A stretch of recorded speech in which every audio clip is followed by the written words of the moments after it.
Oi, mulher! Gente, um clima de frio, tá? Em clima de frio. Eu tô bonita, mas eu tô com frio. E doente. Por isso que eu desapareci. Vamos de papo de mulher? Eu estava conversando agorinha com uma pessoa e essa pessoa falou pra mim uma frase que eu realmente assim, acredito muito. Gente, eu acredito fielmente. Tem pessoas que só gostam da sua versão solteira. Esse ano faz 8 anos que eu sou casada. Eu moro junto, vocês não têm a minha voz tá horrível, mas eu tô vendo uma virose. Tô toda alérgica, toda alérgica. Ainda tô doente, ainda tô carregada, totalmente inflamada, totalmente, tão carinho assim, ó. Tão tudo inflamado. E assim, meu nariz tá, meu nariz parou de funcionar, tem 2 semanas, meu nariz parou de funcionar e ele nunca voltou. Eu tô assim, ó, igual cachorro, é uma coisa horrível. Inclusive, eu não ronco, estou roncando, mas tô roncando de noite, assim, uma coisa horrível. Eu nada zela, é a vida. Então, vão ter que lidar com essa voz horrível. Desculpa. E aí, por que eu digo que eu acredito nisso? Porque eu já ouvi isso de, tipo assim, não assim exatamente, diretamente, mas assim, nossa, cara, quando você tá solteira, você é muito divertida.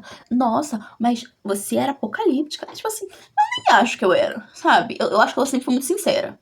Se eu quero, se eu não quero, não quero. E se você topar do jeito que eu faço, vamos ser felizes todo mundo. Eu sempre fui muito direta. Eu acho que isso sim. Eu nunca fui muito presa a rótulos. Eu nunca fui muito presa a ter uma necessidade de me comprometer a sério com ninguém. Tanto que o meu compromisso sério mesmo de vida foi o pai da Ana Lu, que tá comigo até hoje, 8 anos. Então, assim, eu nunca fui uma pessoa muito de precisar urgentemente fixar as coisas com alguém. Não, eu conhecia a pessoa, eu me divertia com a pessoa. E eu acho que o maior plot twist da minha vida é me relacionar com o pai da Ana Lu, que é uma pessoa extremamente ligeira pra se relacionar. E o nosso relacionamento acabou sendo muito rápido, muito abrupto, e estamos juntos até hoje. Acho que é o maior plot twist da minha vida. Mas essa pessoa, sabe, essas pessoas passando pela minha vida, elas comentavam coisas assim. Ou me conheciam pelos olhos de outras pessoas, sabe? Pelo que outras pessoas falaram de mim, ou viveram comigo. E falaram assim, nossa, quando fulano me contou sobre você, eu achei que você era solteira. Por quê? Porque eu era mais divertida solteira. E óbvio que pra algumas pessoas, a sua versão casada é a perfeita. Eu tive, por um tempo, um grupo de 3 pessoas. Sabe? Muito. Eu e essas 2 outras pessoas eram muito próximas. E quando começou, eu estava casada. E as pessoas estavam namorando. Passaram um tempo que as pessoas estavam solteiras e eu continuei casada. E depois, eu passei por um momento muito difícil no meu relacionamento. E eu acreditei que ia acabar. E aí, essas pessoas estavam solteiras e as pessoas estavam muito na expectativa de nós 3 solteiras juntas. E eu acho que elas estão erradas? Não. Só que eu acho que elas meio que espelharam experiências que a gente não chegou a viver. Elas espelharam as histórias que eu via. Uma me conheceu solteira. Nós passamos muitos anos distantes, então minha era solteirice mesmo, no máximo. A gente não viveu junta. E a outra já me conheceu casada. E nunca gostou muito do meu marido. Então eu acho que elas espelharam muito que seria épico ter vivido essa solteirice nós 3. E eu acho que seria mesmo.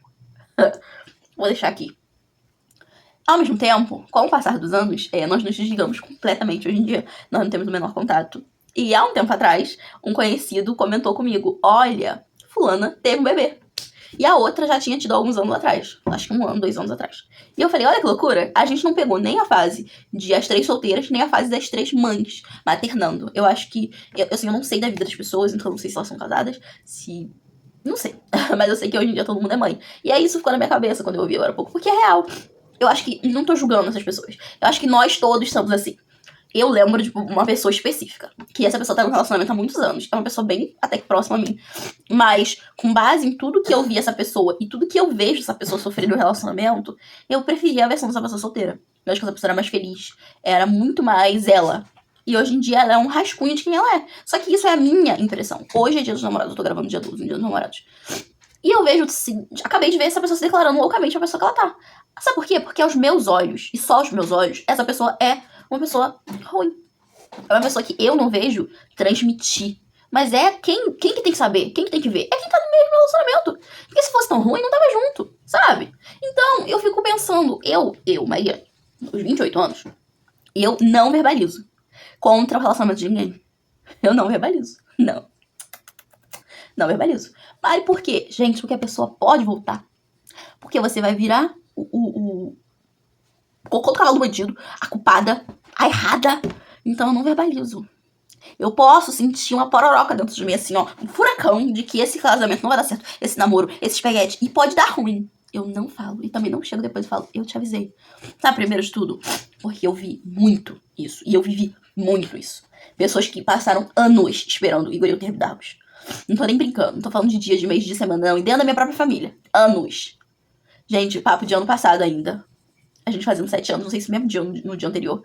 Uma pessoa ligar pra minha mãe só pra falar: nossa, eu espero sinceramente que a Mari fique com ele para sempre, porque a Mari é tão insuportável que se ela terminar com ele, ela vai morrer só. É tipo assim, a insatisfação da pessoa, sabe qual era? Nós estávamos fazendo 7 anos junto. Só essa era a insatisfação da pessoa. Então, hoje, eu tenho domínio sobre mim mesma, sabe? Por anos eu dava palpites. Eu dava palpites, mas aí, uma coisa. Eu acompanhei a minha mãe tentar muito. E assim, é óbvio que isso é particular, mas pra mim que tava de fora do rolê, era muito cansativo. Ai, gente, muito cansativo. Aquela sequência de acerto e erro. Se envolver com gente que... preguiça, difícil até de verbalizar sobre. Se envolver com gente complicada, se envolver com pessoas ruins mesmo. Minha mãe, ela teve um casamento assim, gente, sofrível, patético, sabe? Um ser humano ridículo. E a minha mãe, ela é uma pessoa que ela não abre mão. Ela não dá o braço a torcer de que eu fiz merda, eu me casei com um lixo de ser humano. A única pessoa que ela separou foi meu pai.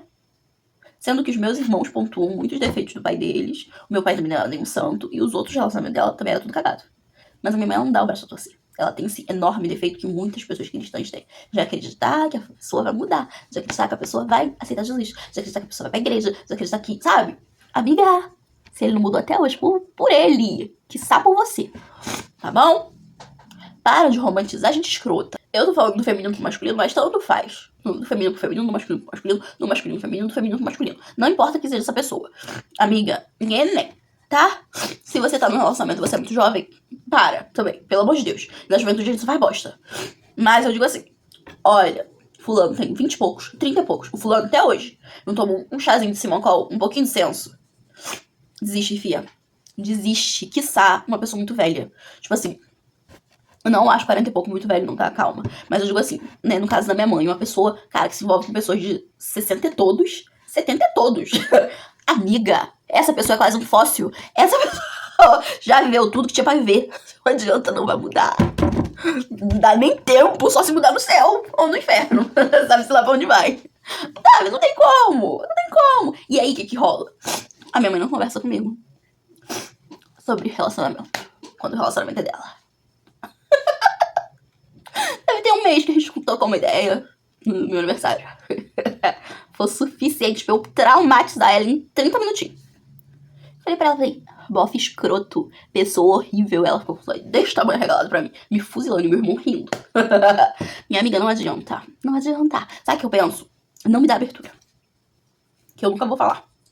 Mari, mas bate. Eu não vou falar pra separar. Mari, mas eu não vou falar pra separar só porque a gente nunca sabe. E outra, leve afinco o episódio de Sex and the City, onde Carrie Bradshaw dá à amiga um conselho sobre separação. E a mulher se separa e se enfia na casa dela. Você vai fazer o quê com essa pessoa na tua casa? Mari, você é uma péssima amiga. Não, amiga, eu tô falando assim. O que você vai fazer? Uma pessoa desestruturada, você não é psicóloga. Como é que você vai resolver? Sabe? Os sentimentos da pessoa. Eu não digo do físico, não. Do dia a dia, tipo, de dar comida. Não, isso aí, minha filha, é o mínimo. Eu tô te dizendo de como você vai lidar se essa pessoa tentar contra a própria vida. Se essa pessoa entrar numa depressão profunda. Como que você vai lidar com isso? Como que você vai explicar pros outros que morreu na tua conta? Não tem como, amiga. Não tem como. Eu acho assim, por um longo tempo, é como eu tô falando, eu dava palpite. Só que quando você vai envelhecendo, a maioria das pessoas, pelo menos, você vai tomando meio que senso de não faz demais, sabe? Não se meta demais. Não toma partido. Sabe por quê? Eu acredito na regra do 3. Você tem a versão da pessoa, a versão da outra pessoa e a versão correta.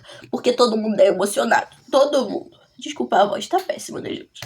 O ser humano, ele tende a ser emocionado. Então, quando eu te contar uma história, menina, eu vou botar pra fora todo o ódio que toda pessoa, ou todo o amor, ou toda a tristeza. Só que eu tenho que lembrar que essa pessoa, mesmo a pessoa vacilona, tô falando mesmo que o lado do seu lado, sabe, a sua pessoa amiga, seu amigo, seja o certo. O outro lado também teve motivo. Sempre tem. Pode não ser o motivo que a gente passa a mão na cabeça, mas sempre tem. Sempre tem. No final eu vou contar uma historinha pra deixar bem, assim, lúdico pra vocês. Porque eu acredito que sempre tem. Mas ao mesmo tempo, sempre tem o ponto certo. Às vezes a entonação de voz... Gente, é aquela história da mensagem. Você manda mensagem com uma voz, numa entonação, porque você pensou de um jeito, a pessoa vai ler de outro. E o BO pode estar no jeito que a pessoa leu. Eu sou assim. O meu marido, ele manda mensagem, aí eu já respondo com áudio. Por que você tá falando desse jeito comigo? Ah! Aí ele bota, kkkk, tá maluca? Mariane, eu não fui grosso. Eu só pontuei tal coisa importante. Ele me conhece há 8 anos. Então, pra ele, hoje em dia, isso já não é mais importante. É porque realmente é o meu jeito. Eu falo antes de pensar. É um enorme defeito. Mas, sabe, sempre tem, gente. O meio ali, a meiuca da história é saber dos dois lados, ouvir os dois, entender os dois lados. Você é psicóloga? Não. Então você não vai fazer isso. Então não dá palpite. Olha, fulano, eu concordo. Fulano, difícil, né? O difícil é eu me apeguei no difícil. Eu falo difícil, eu não dou palpite não. Inclusive tem uma pessoa na minha vida que ela parou de me contar as coisas do casamento dela. Porque essa pessoa deve ter uns 2, 3 anos de casado, sei lá. Não sei, pode ter mais, eu não sei. E quando essa pessoa passou pelo primeiro ano de casamento, essa pessoa, antes dessa pessoa passar, essa pessoa fala assim, nossa, essa pessoa viveu muito, muito assim, observou e conversamos muito sobre quando eu estava nos meus primeiros anos de casamento, principalmente no primeiro ano. Assim que a gente casa, a gente é bocuda, a gente fala muito, as pessoas tiram as próprias impressões, falam merda de volta, querem que você termine ou querem que você fique com a pessoa pra sempre. Pontuam você como errado ou o outro como errado. É um perigo, toma cuidado com isso. Eu não vou fazer um vídeo falando sobre isso aí. Mas, essa pessoa falou pra mim que eu devia terminar, que eu merecia mais. E pouco tempo depois, no mesmo ano, essa pessoa falou o mesmo pro meu cônjuge. Então você entende que quando a gente escuta um lado da história, a gente tem uma impressão, e quando a gente escuta outra, a gente tem outra impressão. Sabe por quê? Porque errado ou certo, ninguém é 100%. Todo mundo é um pouquinho. Agora, quando se trata de trair, eu acho que é outro ponto de vista, sabe? Não é sobre isso, tô falando sobre vacilo mesmo. Vacilo, jeito de se relacionar. É saber que a pessoa vai vacilar com você e você vai vacilar de volta. Isso aí é normal. Não vamos criar uma teoria onde todo mundo é perfeito, o mundo é cor-de-rosa e ninguém faz nada de errado. Porque isso não existe. Mas ao mesmo tempo, eu acho que é real isso. Tem pessoas que vão amar a sua versão casada. E quem é da igreja vai entender isso. Tem pessoas que têm nervoso, medo, gente. Na igreja da minha mãe aconteceu um caos de uma menina que teve que passar por um tratamento de 1 ano com um podólogo. 1 ano. Eu fazia a safada pagar. 1 ano com um podólogo por causa de um pisão no pé, de salto 15, que ela levou de uma irmã, que não tem nada de Deus, tem tudo do capiroto. No dedão, esmagando o dedão dela, porque na mente da irmã ela tava dando mole pro marido da irmã, sendo que o marido da irmã que tava dando mole pra ela. Inclusive, pouquíssimo tempo depois, o bendito deu mole pra outra pessoa e ocasionou a separação deles. Você entende? A bendita nem era o perigo. Ela nem era. Porque ela fugia dele quando ele dava mole pra ela. Ele dava mesmo. Ele dava mole pra toda a juventude da igreja, pelo que eu ouvi dizer. Eu também tive um atrito com essa pessoa, com esse casal. Então, assim, isso já tem anos, gente. Por isso que eu tô falando aqui, já tem anos. Esse casal era muito problemático porque ele era muito pra frente, muito oferecido. Muito. E era uma situação muito chata, porque ele era muito dado pras pessoas. E ela sempre pontuava que os outros eram dados pra ele. Você entende? Gente, a menina fez um tratamento de 1 ano no podólogo, gente. 1 ano. Porque ela estraçalhou a unha da menina. A menina tava com aqueles sapatos que aparece o dedo, sabe? Aquelas sandalinhas de tira. Então ela macetou assim o dedo, assim, ao contrário, né? Assim, com salto 15, imagina um salto furando. Aquele salto agulha. Furando e falando um monte de ofensa no ouvido da menina. E a menina nem conseguiu gritar e chorar. Acho que ela chorou, mas não conseguiu gritar, porque ela tava dentro do culto. O culto tava rolando quando isso aconteceu, na porta da igreja. Olha a falta de sabedoria. Então, por isso que eu digo, as mulheres casadas, principalmente dentro da igreja, eu não sei como funciona em outras religiões, mas dentro da igreja cristã, elas acham que as solteiras, que as jovens são o capeta em forma de pessoa. E às vezes o alecrim dourado, geralmente o alecrino dela é que é o perigoso. Quer dizer que toda jovem da igreja é santa, amiga? Para, né? Não. Mas, às vezes, em grande maioria, o alecrim dourado é o pior. É o pior. Sabe por quê? Se você é casado, minha filha, põe isso no seu lugar. Para com esse negócio. Eu escuto muito, o seu marido é muito grosso, o seu marido é muito seco, o seu marido é muito estranho. Gente, ele serve pra poucas pessoas. Poucas pessoas. Meu marido, ele facilmente seria encaixado num fóbico social. Ele tem a maior dificuldade de estar em público.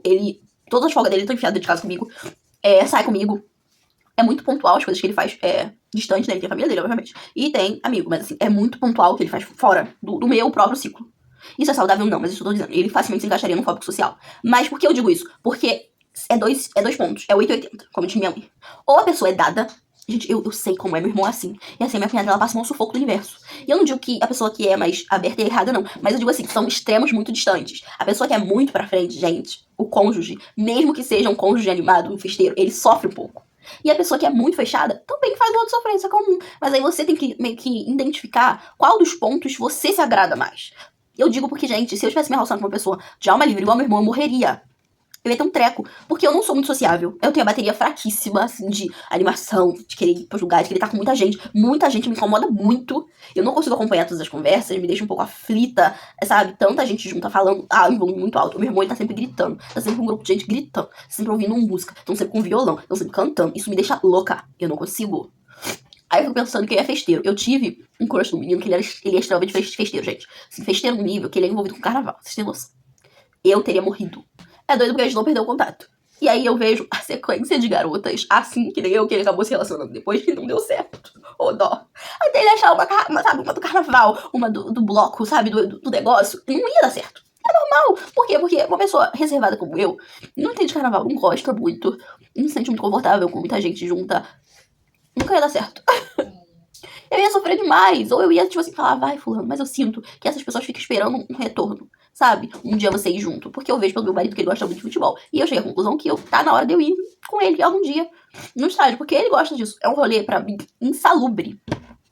Pra mim é insalubre pensar em muita gente junta gritando por 1 hora e pouca por causa de 20 e poucos homens correndo atrás de uma bola. Eu tô preparando meu psicológico. Olha pra minha skin. Tudo bem que eu tô com um casaco gigante, mas sério. Você vai dizer que uma mulher que anda assim vai conseguir ir no estádio? Eu não tenho nem roupa. Mas eu vou, porque eu amo. Mas isso é muito complicado, sabe? E assim como é no relacionamento, é com seus amigos. Tem amigos que eles vão amar loucamente pessoas muito, muito, muito o seu lado solteiro e outras do seu lado casado. E outras vão conseguir andar nesse, sabe, nesse ciclo. Porque eu vejo por um amigo que eu tenho, que ele é, tipo assim, é um amigo que ele era um amigo do meu irmão. Tanto que ele tem a idade do meu irmão. Ele me viu nascer e de todo mundo da minha família, ele se tornou meu amigo. Sabe? Ele viveu junto com várias irmãs minhas, mas ele se tornou meu amigo. E hoje é quase um padrinho falando, Ana é completamente apaixonada por ele, sabe? Eu tenho como um irmão, mas assim, é um amigo. Tenho como irmão do coração, mas é um amigo. E ele conseguiu transitar pela minha vida solteira, onde a gente se via pouco, porque eu queria estar com outras pessoas. Depois, quando eu comecei a namorar, eu conheci o Igor gosta muito dele, ele gosta muito do Igor, e hoje ele convive comigo, casada. Ele é apaixonado pela minha filha, e nós temos um relacionamento ótimo, nós nos falamos quase todos os dias. Ele faz de tudo pra estar aqui, pra visitar a gente, pra passar tempo com a Ana. Você entende? Não é todo mundo. E aí entra o que eu preciso dizer pra amarrar essa história. Nesse processo, a parte mais dolorosa e sofrida é, por conta de tudo isso, tem pessoas que elas vão embora. Não vai ter motivo forte, não vai ter importância, sabe? Alguma coisa que moveu esse caboclo, essa amizade com essa coisa linda. Não vai. É só processo. E às vezes essa pessoa pode voltar, porque é o caso que eu vivi no passado. Eu tive de volta pessoas da minha vida que eu fiquei assim, tipo, como, sabe? Mas por quê? Essas pessoas casaram bem antes de mim, porque eram mais velhas. Somente uma amiga. Ela casou. E eu fui embora pra Nova Iguaçu. A gente se distanciou por 10 anos.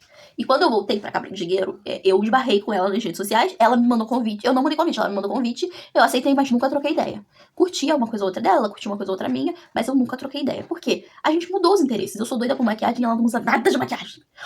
Eu tenho um estilo, ela tem outro completamente de se vestir. Eu curto um tipo de rolê, ela curte completamente outro. Eu sou mãe, ela não é. A única coisa que temos de igual, nós somos casadas. Que atualmente, ela se separou da pessoa que ela tava, passou anos solteira e ela atualmente é casada novamente. Casada mesmo, sabe? Há anos e tal. E aí, ano passado, ela simplesmente, depois de 2 anos que a gente tava tendo uma outra no Facebook, no Instagram, ela me mandou uma mensagem, um texto enorme, lindo, dizendo que ela morria de saudade da nossa amizade, que nós fazíamos muito bem uma pra outra. E é verdade, nossa amizade é um relacionamento de pura paz. E a gente voltou e estamos ótimas, sabe? Estamos ótimas uma com a outra. E foi um dos maiores ganhos do meu 2024 poder me reconectar com essa pessoa. Mas sabe por quê? Porque nós permitimos que a nossa vida existisse além da nossa amizade. E isso é muito difícil. Abrir mão. Eu abri mão porque ela se relacionava com uma pessoa que era meu amigo também. E eu não queria. E por muitas vezes eu acabei envolvida. Então eu não queria me envolver mais. E também, logo em seguida, eu fui embora. E nós perdemos total, gente. Não tinha um oi em rede social. Porque assim que eu fui pra Nova Iguaçu, eu comprei um telefone novo e fui assaltada. Então, todos os meus contatos daqui foram embora. Eu perdi todos os meus contatos, todos, gente, juro. Não fiquei com perdi todos. Então, ou era Facebook, que é uma rede que eu nunca gostei muito, nunca usei muito, eu sempre usei o Instagram, e essa galera ainda era mais no Facebook. Então, perdemos, desconectamos. Então a vida seguiu, respeitamos os processos, os tempos, sabe? Eu acho que respeitar o tempo que a pessoa tá vivendo, que a pessoa precisa viver, é muito importante. A vida evoluiu, passou e voltamos. Vai acontecer sempre? Não. Não. Tive uma conversa exatamente assim com uma pessoa. Onde essa pessoa vociferou pra mim, gritou. Todo mundo da minha vida volta uma hora e você vai voltar com a rabo entre as pernas. Tô falando de homem, não, tô falando de mulher, que é mais feio ainda. Não rolou. Espero que nunca role. Porque o que te leva a achar que você tem o direito de falar uma coisa dessa com alguém, sabe? Não seja essa pessoa. É muito feio. E na verdade, vida não é assim. A vida é pra ser vivida. Bem, parafraseando Bossa Nova, a vida é pra ser vivida, minha filha. Se um dia voltar, voltou. E isso vale pra amores, desamores, amizades, inimizades. Se voltar, voltou. Se não voltar, é porque não era pra ser. Então, deixe que as pessoas não respeitem todos os seus lados, queiram mais o seu lado A e o seu lado B. Coloque as pessoas em seu devido lugar também de volta. Você me gosta, mais solteira? Me espera ficar solteira de novo. Ou desiste da gente. E se estiver aqui, deixa aí. Quem ficar sempre vai ser porque gosta de você, independente do momento que você tá na vida. Espero que você tenha entendido esse vídeo. Um beijo, mulher. Fica com Deus. Tchau, tchau.